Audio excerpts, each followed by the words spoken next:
सही अल-बखारी 99। इन्होंने अर्ज़ किया, या रसूल अल्लाह, क़यामत के दिन आप सल्लल्लाहु अलैहि वसल्लम की शफ़ाअत से सबसे ज़्यादा सआदत कैसे मिलेगी? तो रसूल अल्लाह सल्लल्लाहु अलैहि वसल्लम ने फरमाया, ए अबू हुरैरा रज़ी अल्लाह अन्हा, मुझे यकीन था कि तुमसे पहले कोई इसके बारे में मुझसे दरियाफ्त नहीं करेगा, क्योंकि मैंने हदीस के मुतालिक तुम्हारी हरस देख ली थी। सुनो, क़यामत में सबसे ज़्यादा फैज़याब मेरी शफ़ाअत से वो शख्स होगा, जो सच्चे दिल से या सच्चे जी से ला इलाहा इल्लल्लाह कहेगा। सही अल-बखारी 100। आप सल्लल्लाहु अलैहि वसल्लम फरमाते थे कि अल्लाह इल्म को इस तरह नहीं उठा लेगा कि उसको बंदों से छीन ले, बल्कि वो पुख्ता कार उलमा को मौत देकर इल्म को उठाएगा। हत्ता कि जब कोई आलम बाकी नहीं रहेगा तो लोग जाहिलों को सरदार बना लेंगे, उनसे सवालात किए जाएंगे और वो बगैर इल्म के जवाब देंगे। इसलिए खुद भी गुमराह होंगे और लोगों को भी गुमराह करेंगे। फरबरी ने कहा, हमसे अब्बास ने बयान किया, कहा हमसे कतीबा ने, कहा हमसे जरीर ने, इन्होंने हश्शाम से मानिंद इस हदीस के। सही अल-बखारी 101। औरतों ने रसूल अल्लाह सल्लल्लाहु अलैहि वसल्लम से कहा कि आप सल्लल्लाहु अलैहि वसल्लम से फ़ायदा उठाने में मर्द हमसे आगे बढ़ गए हैं, इसलिए आप अपनी तरफ से हमारे वज़ू के लिए भी कोई दिन ख़ास फरमा दें। तो आप सल्लल्लाहु अलैहि वसल्लम ने उनसे एक दिन का वादा फरमा लिया। इस दिन औरतों से आपने मुलाकात की और इन्हें वज़ू फरमाया और मुनासिब अहकाम सुनाए जो कुछ आप सल्लल्लाहु अलैहि वसल्लम ने उनसे फरमाया था। इसमें ये बात भी थी कि जो कोई औरत तुम में से अपने 3 लड़के आगे भेज देगी तो वो इसके लिए दोज़ख से पनाह बिन जाएंगे। इस पर एक औरत ने कहा, अगर 2 बच्चे भेज दे, आप सल्लल्लाहु अलैहि वसल्लम ने फरमाया हाँ, और 2 का भी ये हुक्म है।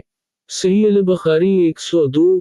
इन्होंने फरमाया कि ऐसे 3 बच्चे जो अभी बुलूगत को ना पहुँचे हों। सही अल-बखारी 103। रसूल अल्लाह सल्लल्लाहु अलैहि वसल्लम की बीवी आयशा रज़ी अल्लाह अन्हा जब कोई ऐसी बातें सुनती जिसको समझ ना पाती तो दोबारा इसको मालूम करते ताकि समझ लें।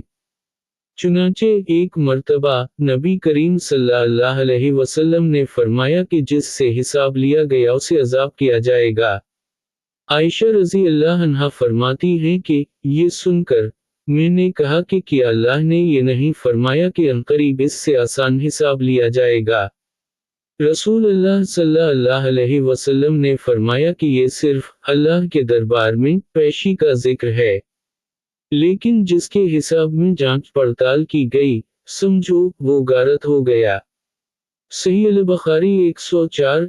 इन्होंने इमरू बिन सईद वाली मदीना से जब वो मक्का में इब्न जुबैर से लड़ने के लिए फौजी भेज रहे थे कहा कि ए अमीर, मुझे आप इजाज़त दें तो मैं वो हदीस आपसे बयान कर दूं, जो रसूल अल्लाह सल्लल्लाहु अलैहि वसल्लम ने फ़तह मक्का के दूसरे दिन इरशाद फरमाई थी।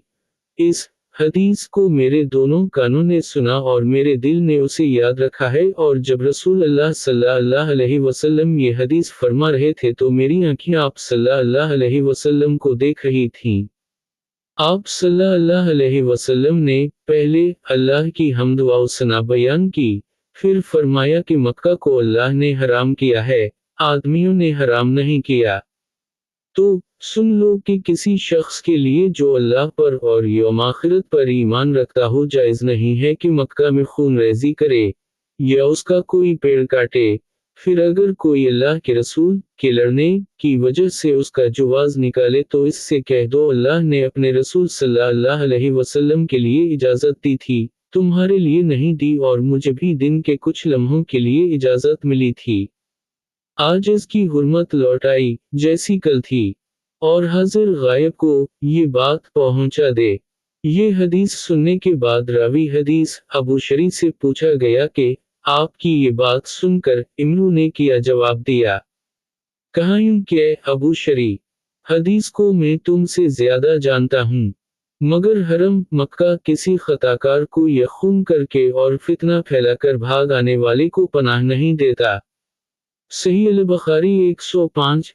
ایک مرتبہ ابو بکر رضی اللہ عنہ نے رسول اللہ صلی اللہ علیہ وسلم کا ذکر کیا کہ آپ صلی اللہ علیہ وسلم نے یوں فرمایا، تمہارے خون اور تمہارے مال۔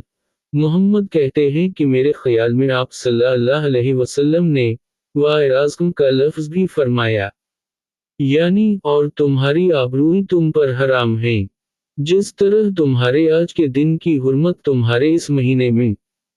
سن لو، یہ خبر حاضر غائب کو پہنچا دے۔ اور محمد راوی حدیث کہتے تھے کہ رسول اللہ صلی اللہ علیہ وسلم نے سچ فرمایا۔ پھر دوبارہ فرمایا کہ کیا میں نے اللہ کا یہ حکم تمہیں نہیں پہنچا دیا؟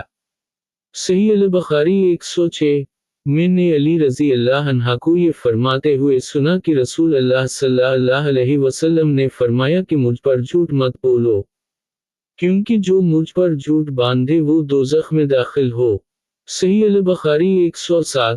میں نے کبھی آپ سے رسول اللہ صلی اللہ علیہ وسلم کی حدیث نہیں سنی، جیسا کہ فلاں بیان کرتے ہیں۔